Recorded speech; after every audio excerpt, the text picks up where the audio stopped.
So God's been speaking to me lately about the redemption of this season. Being in lockdown has put a lot of stress on us all, and for me it's thrown into really sharp relief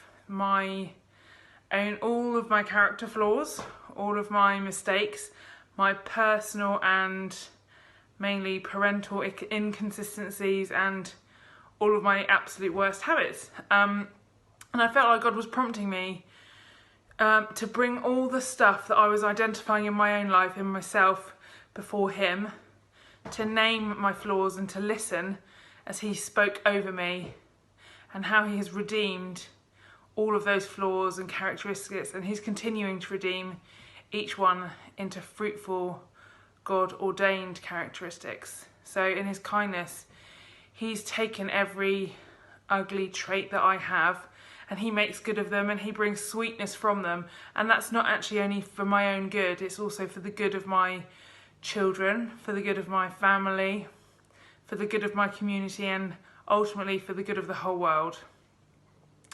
And the world has been experiencing this, I think, on a much wider level, this great stripping back over the last few months. We've seen awful things, we've seen insecurity and behaviour that has been unjust and ugly. And actually in recent days we've seen a lot of violent, awful behaviour, as well as a loss of life over the last few months that's beyond comprehension, with obviously hundreds of thousands of people having lost their lives to this horrible disease that we're living through. And I want to say that I don't believe that there's any power on earth that can right the wrongs that have been suffered these past few weeks and months. I believe sickness is always wrong, that racism is always wrong, death is not ever okay. But I believe that the good news here is that God is getting ready to do a work which will bring sweetness and redemption, and that will bring about goodness and justice and healing for many. As the church in this moment, we all have a part to play.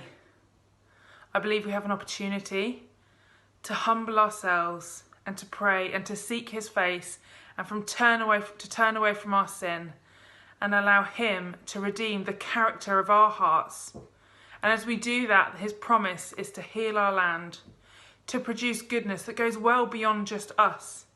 It is not just for our good, but it is for the good of the whole world, which desperately needs healing. So I just have a prayer this morning. God, take our broken parts, take our shame and our ugliness, our sin and our apathy. We are sorry. We look to you, God, and acknowledge that you are the only one who can bring about a change. Heal our land, heal our hearts, make us new, bring justice. Help us to love well and to forgive. Help our world to heal. Amen.